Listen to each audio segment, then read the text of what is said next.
The Silent Colony. The morning sun cast golden rays across Harmony Station's observation deck as Dr. Sarah Chen watched her team prepare for another day of xenobiological research. The station floated peacefully in the Kepler 442 system, a testament to humanity's dedication to peaceful exploration and scientific discovery. For 3 years, the colony had thrived on the edge of known space, studying unique life forms and building bridges with the few alien species they had encountered. Sarah adjusted her lab coat and smiled as she watched the daily routine unfold below. The station housed nearly 800 souls, from brilliant scientists to engineers, teachers, and families who had chosen to make their home among the stars. Children ran through the corridors, their laughter echoing off the metal walls, bringing life to what could have been a sterile research facility. Marcus Webb stood at his security station, monitoring the early morning reports. The former Earth Marine had traded his combat armor for a simple uniform, believing his fighting days were behind him.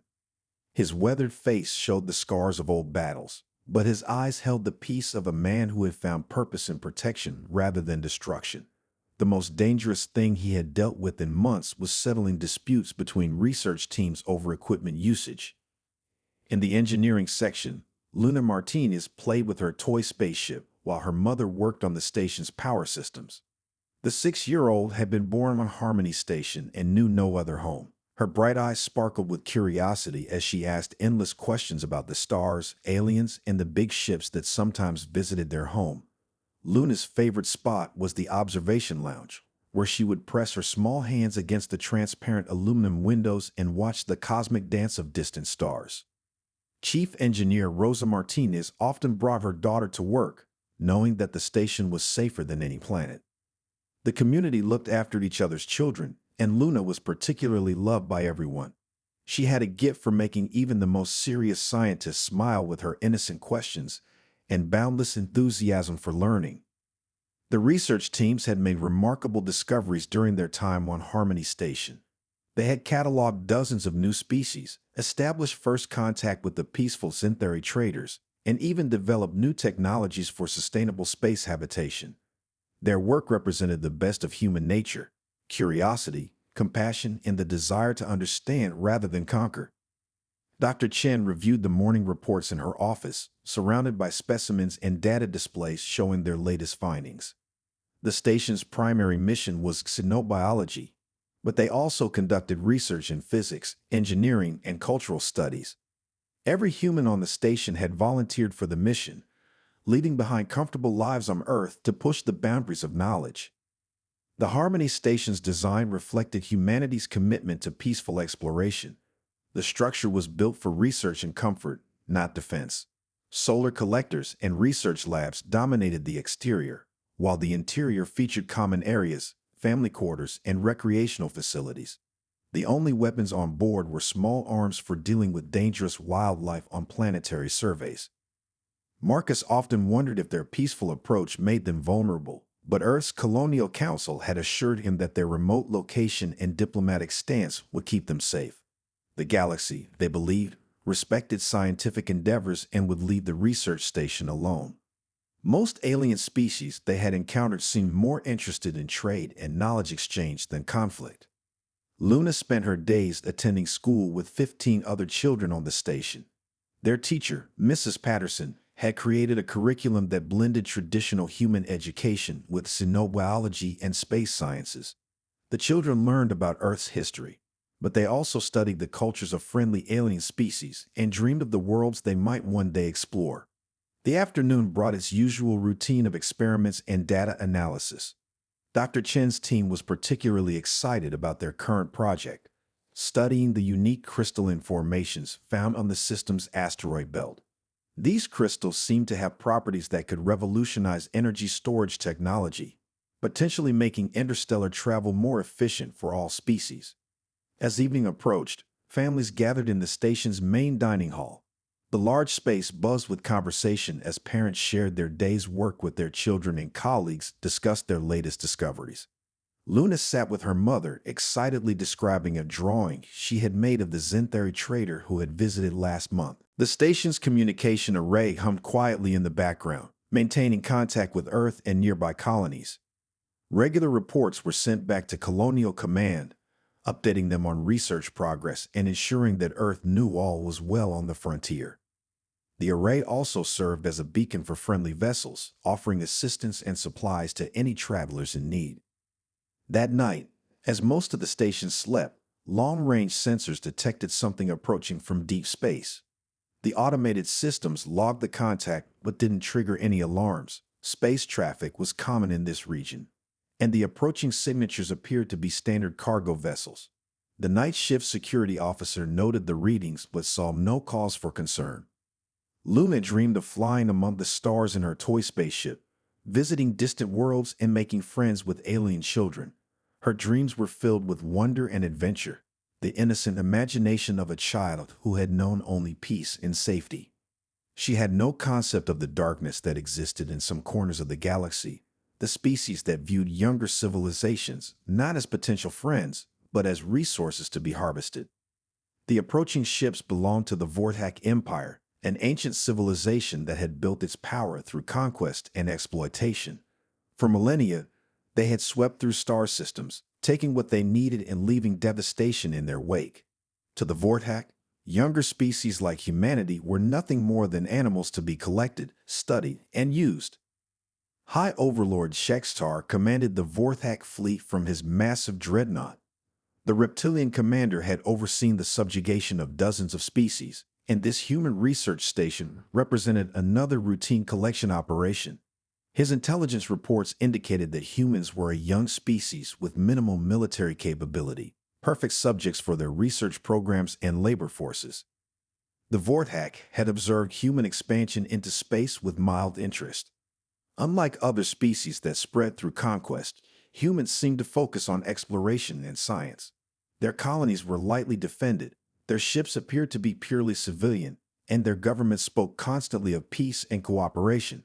To the Vorthak, this made humans ideal targets. As dawn approached on Harmony Station, the Vorthak fleet positioned itself just outside sensor range. Their advanced stealth technology kept them hidden from the station's scanning systems, allowing them to study their target and plan their approach. The operation would be swift and efficient, disable the station's communications, secure the population, and extract the most valuable specimens. Dr. Chen began her morning routine, unaware that this day would shatter the peaceful life she had built among the stars. Marcus Webb checked his security reports, finding nothing unusual in the overnight logs. Luna woke up excited for another day of learning and playing with her friends. None of them could imagine the nightmare that was about to unfold. The Vorthak fleet emerged from stealth like predators, revealing themselves to cornered prey.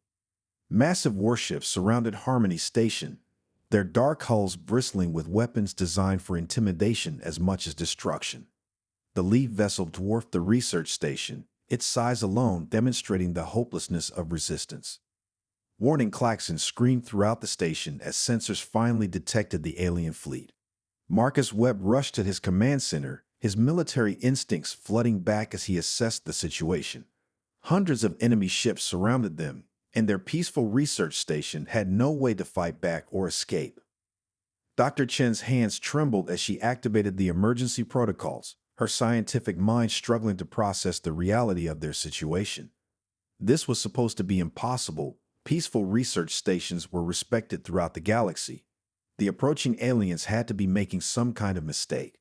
The Vorthak transmission came through all communication channels simultaneously, delivered in perfect but cold human language. Human colony, you will submit to collection procedures. Resistance will result in unnecessary casualties. Prepare for boarding operations. Luna clung to her mother as the station shook from the alien ship's tractor beams. The child's eyes were wide with fear as she tried to understand why the friendly aliens from her dreams had been replaced by these terrifying vessels. Her mother held her close, whispering that everything would be okay, even as her own heart filled with dread. Marcus Webb made the hardest decision of his life. With no weapons capable of threatening the alien fleet and no hope of escape, he ordered the station to surrender. The safety of the 800 people under his protection, especially the children, was more important than any hopeless last stand. The Vorthak boarding pods attached to the station like mechanical parasites. Armored alien soldiers poured through the breach airlocks, their reptilian features hidden behind combat masks. They moved with practiced efficiency, having performed this operation countless times across the galaxy. The invaders separated the humans into groups, their scanners analyzing each person's physical and mental characteristics. Scientists and engineers were marked for advanced interrogation. Adults with useful skills were designated for labor programs. Children were placed in a special category that made the human adults fight desperately against their restraints. Luna was torn from her mother's arms despite Rose's desperate struggle. The 6-year-old screamed for her mama as alien soldiers carried her toward their transport ship. Her cries echoed through the station's corridors, mixing with the sounds of other children being taken and parents fighting helplessly against their captors. Marcus Webb broke free from his guards and launched himself at the alien carrying Luna. His former Marine training served him well as he fought with desperate fury, landing several solid blows before being subdued by energy weapons. As consciousness faded, he heard Luna calling his name, begging him to save her. Dr. Chen watched in horror as her life's work was destroyed and her people were loaded onto alien transports like cargo. The station's research, their discoveries, their dreams of peaceful exploration, all of it meant nothing to these creatures.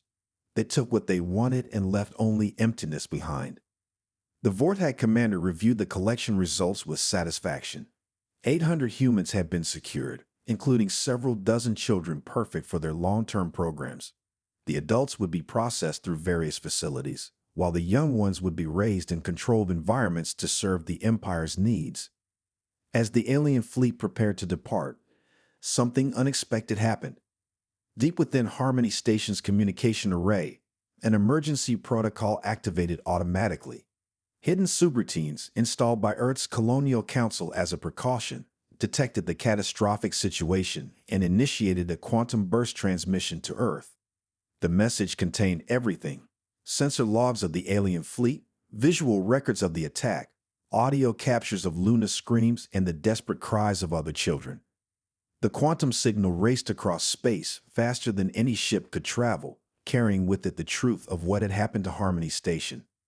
High Overlord Shextar dismissed the transmission as irrelevant.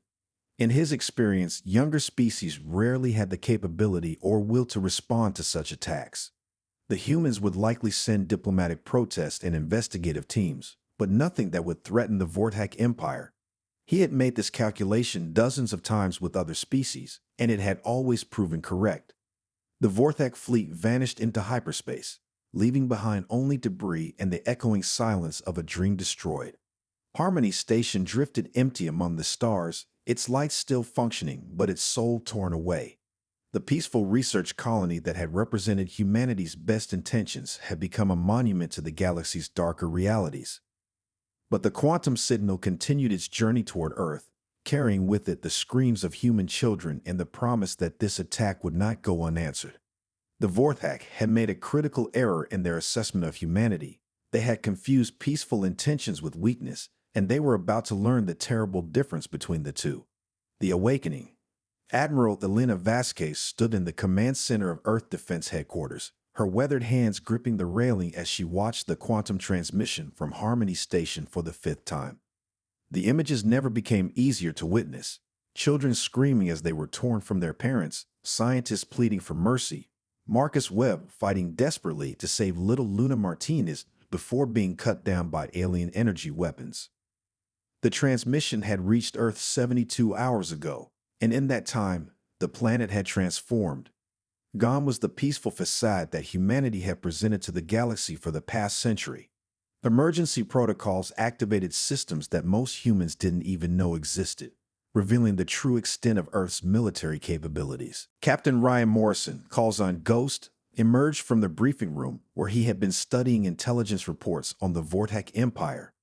The Elite Special Forces operator had earned his nickname through years of impossible missions, appearing and disappearing like a phantom to accomplish objectives that others deemed impossible. His angular face showed no emotion, but his steel gray eyes burned with controlled fury. "Admiral," Ghost said, his voice quiet, but carrying absolute certainty, "my teams are ready for immediate deployment. We've analyzed the Vortex ship configurations and identified insertion points for boarding operations. Elena nodded, her attention turning to the massive holographic display that dominated the command center. The display showed Earth's merchant fleet, hundreds of ships that appeared to be simple cargo haulers and research vessels. To the galaxy's other species, these ships represented humanity's peaceful expansion into space. The truth was far different. Dr. Patricia Wells, Earth's leading xenopsychologist, joined them at the display. She had been analyzing every piece of data about the Vortex Empire, building psychological profiles of their leadership, and predicting their behavior patterns. Her normally cheerful demeanor had been replaced by clinical focus as she studied humanity's newest enemy. The Vortex operate on a superiority complex built over millennia of conquest, Dr. Wells explained, her fingers dancing across holographic controls to display alien ship movements. They view younger species as inherently inferior and believe that resistance is impossible. This arrogance is their greatest weakness. Elena activated a secure communication channel that reached across human space. Within hours, every civilian ship in the human fleet received coded instructions that had been planned for decades. The merchant vessels began jettisoning fake cargo containers, revealing military-grade weapon systems. Research ships activated hidden shield generators and tactical computers. Mining platforms deployed missile batteries that had been disguised as ore processing equipment. Echo 7, Earth's most advanced artificial intelligence collective, materialized as a shimmering hologram beside the command team.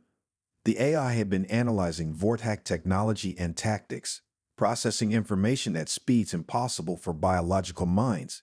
Its voice carried the combined wisdom of Earth's greatest military strategists and the cold logic of perfect calculation. Admiral Vasquez, Echo 7 announced, "I have completed analysis of the enemy fleet composition.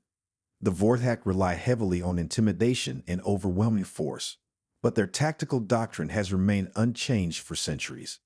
I have identified 17 critical vulnerabilities in their formations." The transformation of Earth's fleet was breathtaking to behold. What had appeared to be peaceful exploration vessels revealed themselves as sophisticated warships designed specifically for this moment. Humanity had learned from their early contacts with alien species that the galaxy could be dangerous, and they had prepared accordingly while maintaining the appearance of harmless explorers. Captain Morrison reviewed the specifications of his strike team's equipment. The exploration suits his men wore were actually advanced combat armor with stealth capabilities. Their scientific instruments were weapons designed to disable alien technology. Even their transport shells carried hidden armaments and boarding equipment. The scale of Operation Starfall was unprecedented in human history. 300 ships that had been scattered across known space began converging on rally points, their true military capabilities finally revealed. Each vessel carried weapons that exceeded anything the Vortex had encountered from younger species, based on decades of secret research and development. Admiral Vasquez addressed the assembled fleet commanders via secure hologram. Her voice carried the weight of Earth's collective fury as she outlined their mission. "The Vortex Empire has taken our children. They believe we are weak because we choose peace over conquest. They are about to learn that humanity's greatest strength lies not in our weapons, but in our absolute refusal to abandon those who cannot protect themselves." The fleet's journey through hyperspace was a testament to human engineering and determination. Ships that had been built to look like civilian vessels maintained formation with military precision. Hidden weapons systems powered up for the first time since leaving Earth's shipyards. Soldiers who had posed as researchers and miners checked their equipment and prepared for the fight of their lives. Dr. Wells continued her analysis of Vortex psychology during the journey, working with Echo 7 to predict enemy responses. They'd never faced organized resistance from a supposedly inferior species, she explained to the command staff. Their entire worldview is built on the assumption that conquest is inevitable. When we prove them wrong, their command structure will struggle to adapt. On Earth, families watched news broadcasts showing the departure of Operation Starfall. The sight of their peaceful exploration fleet revealing its true military nature sent a clear message to both humanity and the galaxy. No one threatened human children without consequences. Parents who had children on frontier colonies felt a mixture of pride and fear as they watched their protectors head into the unknown. The Vortak Empire remained unaware of the approaching storm. High Overlord Shextar was processing the latest batch of human captives on his flagship, studying their biological and psychological characteristics. The children from Harmony Station had been separated from the adults and placed in observation chambers where Vortex scientists could study their development and potential uses. Luna Martinez sat in her cell, her small hands pressed against the transparent walls as she called for her mother. The 6-year-old couldn't understand why the aliens had taken her from her home, but she held on to the hope that someone would come to save her. She remembered Marcus Webb's promise to always protect the children on Harmony Station, and she believed that help was coming.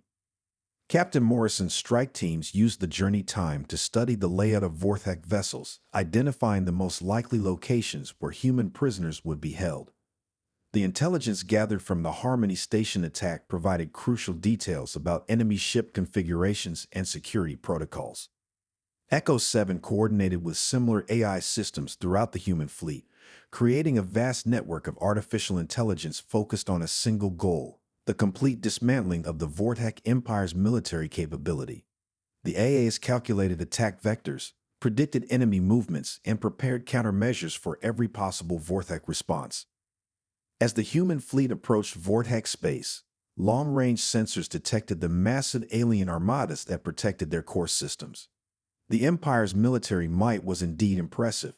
Thousands of vessels arranged in defensive formations around their homeworld and major colonies. The Vortak had built their power through conquest, and their fleets reflected centuries of technological advancement. Admiral Vasquez studied the enemy formations with the eye of a career military officer. The Vorthak ships were powerful, but they were arranged according to doctrine designed for fighting primitive species. Their commanders had never faced an enemy with comparable technology and tactics, and this overconfidence would be their downfall. The first indication that something was wrong came when Vorthak border patrols began reporting strange energy signatures from incoming vessels. The readings showed ships that matched human configurations, but with power outputs far exceeding their intelligence estimates.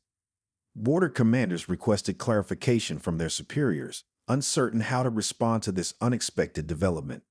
High Overlord Shextar initially dismissed these reports as sensor malfunctions or misidentified alien vessels. The humans they had observed were a peaceful species focused on research and exploration. The idea that they possessed advanced military technology contradicted everything the Vorthak knew about their victims. Echo 7 initiated the first phase of the attack by launching cyber warfare against Vorthak communication networks. Human AI systems infiltrated alien computer networks with surgical precision, disrupting coordination between enemy fleets while gathering intelligence on ship locations and defensive capabilities. Captain Morrison's advanced teams launched from their ships while still in hyperspace, using experimental insertion pods that could phase through enemy shields. These ghost operatives would infiltrate key Vorthak vessels to locate human prisoners and prepare extraction routes before the main battle began. The human fleet emerged from hyperspace in perfect formation, their true military nature finally revealed to their enemies. What the Vorthak had expected to be a small exploration force was actually the largest human military deployment in history. Armed with weapons designed specifically to counter alien advantages, the sight of 300 human warships appearing in their core systems sent shockwaves through the Vorthak command structure. For the first time in their civilization's history, they faced an enemy that matched their own technological capabilities while possessing something the Empire had never understood: the absolute determination that comes from fighting for those you love. Admiral Vasquez opened communication channels to the Vorthak fleet, her message broadcast across all frequencies. "This is Admiral Elena Vasquez of the Earth Defense Force. You have taken our children. Return them immediately, and we will consider allowing your empire to survive what comes next." High Overlord Shextar's response was filled with the arrogance of countless victories.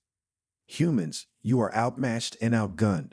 Withdraw now, and we will grant you swift deaths instead of slavery." Elena Vasquez smiled coldly as she gave the order that would reshape the galaxy's understanding of human nature: all ships, weapons free. Show them what happens when someone threatens our children. The battle for the future of human expansion into space was about to begin, and the Vorthak Empire was about to learn that their greatest mistake wasn't underestimating human military technology. It was underestimating the lengths to which humanity would go to protect their young. The reckoning. The space around the Vorthak homeworld erupted into a storm of energy and metal as 300 human warships engaged the Empire's largest fleet.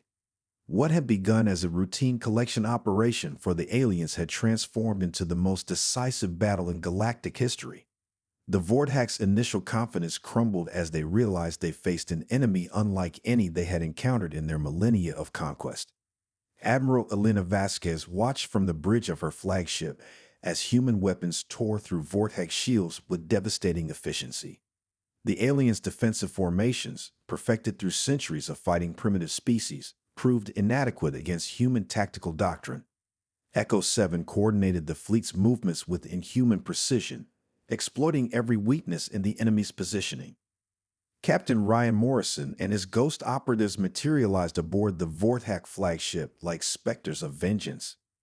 Their stealth technology, derived from decades of secret research, allowed them to phase through enemy hulls and appear directly inside the ship's most secure sections. Morrison's primary objective was simple but crucial: locate and extract Luna Martinez and the other human children before the battle's outcome was decided. High Overlord Shekstar commanded his forces from his massive dreadnought, watching in disbelief as human ships carved through his formations. The creatures he had dismissed as weak farmers and scientists fought with a coordination and ferocity that defied everything the Vorthak knew about younger species. Their weapons technology matched or exceeded the Empire's own, while their tactics showed an understanding of warfare that took most species millennia to develop. Echo 7's analysis proved devastatingly accurate as human forces exploited each predicted weakness in the Vorthak fleet. The AI collective had studied every aspect of alien military doctrine, identifying patterns that the Empire's commanders didn't even realize they followed. What appeared to be chaos to the Vorthak was actually a precisely orchestrated dismantling of their military capability. Deep within the Vorthak flagship, Luna Martinez pressed her small hands against the walls of her cell, listening to the sounds of battle echoing through the ship's hull.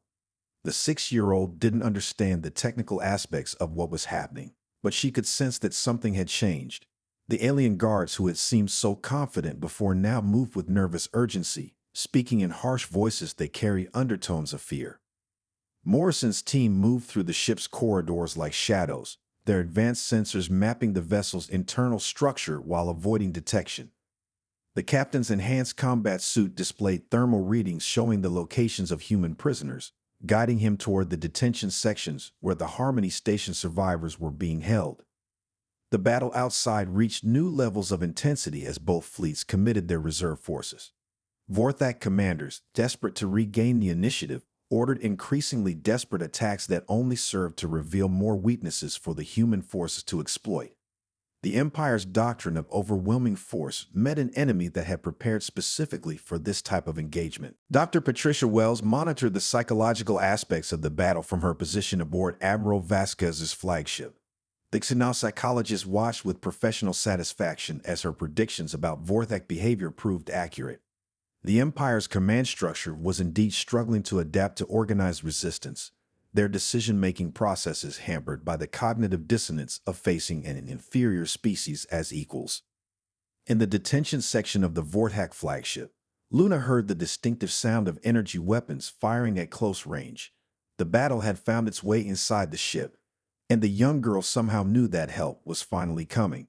She called out in her clear voice, hoping that whoever was fighting the aliens would hear her and know where to find the human prisoners. Morrison rounded a corner and came face to face with a Vorthak guard unit protecting the detention area. The aliens' reptilian features showed surprise at the sudden appearance of a human soldier where none should exist. Their moment of hesitation cost them dearly as Morrison's team opened fire with weapons designed specifically to penetrate Vorthak armor. The sound of Luna's voice calling for help guided Morrison through the ship's maze of corridors. When he finally reached her cell, the captain saw a small girl with tear-stained cheeks but unbroken spirit. Her eyes lit up with hope and she recognized the human military insignia on his armor. "Are you here to take us home?" Luna asked, her voice small but steady. Morrison's professional composure cracked slightly as he looked at the child, who had become the symbol of humanity's determination. "Yes, sweetheart, we're taking all of you home." The rescue operation unfolded with military precision as Morrison's teams located and extracted every human prisoner aboard the Vorthek fleet. The aliens' confidence in their security measures proved as misplaced as their assessment of human military capability. Within hours, ghost operatives had penetrated dozens of enemy vessels, liberating not only humans but members of several other species that had been taken by the Empire. Admiral Vasquez received Morrison's status reports with grim satisfaction. The rescue operation's success meant that humanity could now focus entirely on delivering justice to the Vorthek Empire. The aliens' use of children as bargaining chips had eliminated any possibility of negotiated settlement. This battle would end only with the complete dismantling of their military capability. High Overlord Shextar faced the collapse of everything he had believed about the galaxy's power structure. His communications with other Vorthak fleets brought reports of similar human attacks across the Empire's territory. The creatures he had dismissed as harmless explorers had somehow coordinated a massive military operation that threatened the very existence of Vorthak civilization. The turning point came when Echo 7 identified the command frequencies used by the Vorthek fleet. Human cyber warfare specialists launched a coordinated attack on the enemy's communication networks, severing the connections between their ships and causing their formations to break apart in confusion. Without central coordination, the technologically advanced Vorthek vessels became isolated targets for human strike teams. Luna Martinez found herself aboard a human rescue shuttle for the first time in weeks, surrounded by other children who had been taken from Harmony Station. The young girl had become something of a leader among the prisoners, her natural optimism helping to keep the others calm during their captivity. Now, as she watched the stars through the shuttle's viewports, she knew they were finally going home. Captain Morrison personally escorted the rescued children to safety, his normally stoic demeanor softened by their obvious relief and gratitude. The ghost operative had completed thousands of missions during his career, but none had carried the emotional weight of this rescue operation. These children represented everything that humanity fought to protect: innocence, hope, and the future of their species. The final phase of the battle saw the systematic destruction of the Vorthek fleet's remaining vessels.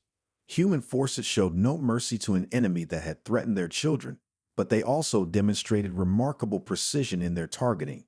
Non-combatant vessels were disabled rather than destroyed, and alien crew members who surrendered were taken prisoner rather than eliminated.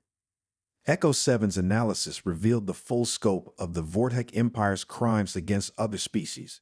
The AI collective uncovered evidence of systematic slavery, forced experimentation, and cultural genocide spanning thousands of years. The liberation of the Empire's prison facilities freed millions of beings from dozens of different species, all of whom had been victims of Vorthak expansion. Admiral Vasquez stood on her bridge as the last Vorthak warship surrendered, marking the end of an empire that had terrorized the galaxy for millennia. The victory was complete, but the cost had been measured not in ships or lives, but in the trauma inflicted on innocent children. The sight of Luna Martinez and the other rescued youngsters served as a reminder of why this battle had been necessary. The aftermath of the battle sent shockwaves throughout the galaxy as news of humanity's hidden military strength spread to every inhabited system. Species that had dismissed humans as weak and naive suddenly found themselves reevaluating their relationship with Earth's expanding colonies. The peaceful explorers had revealed themselves as fierce protectors when their families were threatened. High Overlord Shextar was brought before Admiral Vasquez in chains, his proud bearing broken by the complete destruction of his forces. The alien commander struggled to understand how his superior civilization had been defeated so decisively by creatures he had considered primitives. The answer lay in a fundamental misunderstanding of human nature. The aliens had confused peaceful intentions with weakness. The rescued children were given priority treatment aboard the human medical ships, with teams of specialists working to address both their physical needs and the psychological trauma of their captivity. Luna Martinez surprised everyone by adapting quickly to her rescue, her resilient spirit apparently unbroken by her ordeal. The young girl spoke confidently about her future plans, which included becoming a spaceship captain so she could help protect other children. Echo 7 began the massive task of processing intelligence gathered from captured Vorthak vessels, revealing the locations of other prison facilities and identifying species that needed liberation. The AI collective coordinated with human diplomatic teams to contact the governments of enslaved peoples, offering assistance in rebuilding their civilizations. Captain Morrison received new orders to lead follow-up operations throughout former Vorthak territory, hunting down scattered remnants of the Empire's forces and ensuring that no hidden facilities remained operational. The Ghost operative accepted his mission with characteristic professionalism, knowing that the work of justice was far from complete. The diplomatic ramifications of the battle extended far beyond the Vorthak Empire's collapse. Galactic councils that had previously ignored human representatives suddenly sought meetings with Earth's ambassadors. Trade agreements that had been denied to the primitive humans were now offered with urgent insistence. Dr. Wells published her analysis of the conflict, focusing on the psychological factors that had led to the Vorthak Empire's downfall. Her work became required reading for diplomatic and military academies throughout human space, serving as a guide for future interactions with hostile alien species. Luna Martinez finally returned to her mother's arms aboard a medical transport heading back to human space. The reunion between mother and daughter brought tears to the eyes of hardened soldiers who had fought in the liberation battles. Rosa Martinez held her child close, whispering promises that they would never be separated again. The reconstruction of Harmony Station began within weeks of the battle's conclusion, with the research facility being rebuilt as both a scientific outpost and a memorial to the victims of Vorthak aggression. Luna's name was engraved on a plaque commemorating the children whose courage had inspired humanity's greatest military victory. Admiral Vasquez addressed the United Earth Assembly in a speech that was broadcast throughout human space and beyond. Her words carried the weight of victory, but also the solemnity of hard-won wisdom. We learned that peace is not maintained through weakness, but through the strength to protect what we value most. The galaxy now knows that humanity will cross any distance and face any enemy to bring our children home. The echo of Terra had been heard throughout the galaxy, carrying a message that resonated across species and civilizations. Humanity's response to the Vorthak threat established new principles for galactic relations. The protection of innocence transcended all other considerations, and those who threatened children would face consequences that no amount of military might could prevent. Years later, Luna Martinez would indeed become a starship captain, leading exploration missions that discovered new worlds and established peaceful contact with alien species. Her childhood trauma had been transformed into a driving force for positive change, embodying the resilience and hope that defined humanity's place among the stars. The Battle of Vorthak Prime became a turning point in galactic history, marking the end of conquest-based expansion and the beginning of an era where cooperation and mutual respect became the foundation for interspecies relations. The galaxy had learned that humanity's greatest strength lay not in their weapons or technology, but in their unwavering commitment to protecting those who could not protect themselves. The liberation of the Vorthak Empire's slave populations created a power vacuum that human forces moved quickly to fill, but not through conquest. Instead, Earth's diplomatic court worked tirelessly to establish transitional governments and provide humanitarian aid to the newly freed species. The approach demonstrated humanity's true nature. They had fought not for territory or resources, but for justice. Echo 7's final analysis of the conflict revealed disturbing patterns in galactic civilization that had allowed the Vorthak Empire to flourish for so long. The AI collective documented how other advanced species had ignored or actively enabled the aliens' predatory behavior, preferring to maintain profitable trade relationships rather than intervene on behalf of the victims. The evidence gathered from Vorthak facilities led to a complete restructuring of galactic law enforcement. Human-led coalitions established new protocols for investigating suspected slavery operations and protecting developing civilizations from exploitation. The galaxy's most powerful species found themselves under scrutiny for their past inaction, leading to widespread reforms in how interspecies relations were conducted. Luna Martinez grew up to become more than just a starship captain. She became a symbol of hope for countless children throughout the galaxy. Her foundation, established with support from Earth's government and private donors, worked to identify and rescue victims of trafficking and exploitation across multiple star systems. The scared 6-year-old who had been torn from her mother's arms became a fierce advocate for the powerless. Captain Morrison continued his work as a ghost operative, but his mission shifted from purely military operations to humanitarian interventions. His team specialized in penetrating criminal organizations and extracting victims from situations that conventional forces couldn't handle. The skills he had developed fighting wars were repurposed to protect the innocent. The Vortex Empire's collapse sent ripples throughout criminal networks across the galaxy, as human forces proved that no organization was too powerful or too well hidden to escape justice. Pirates, slavers, and other predators learned to avoid human shipping lanes and colonies, knowing that any attack on civilians would bring swift and overwhelming retaliation.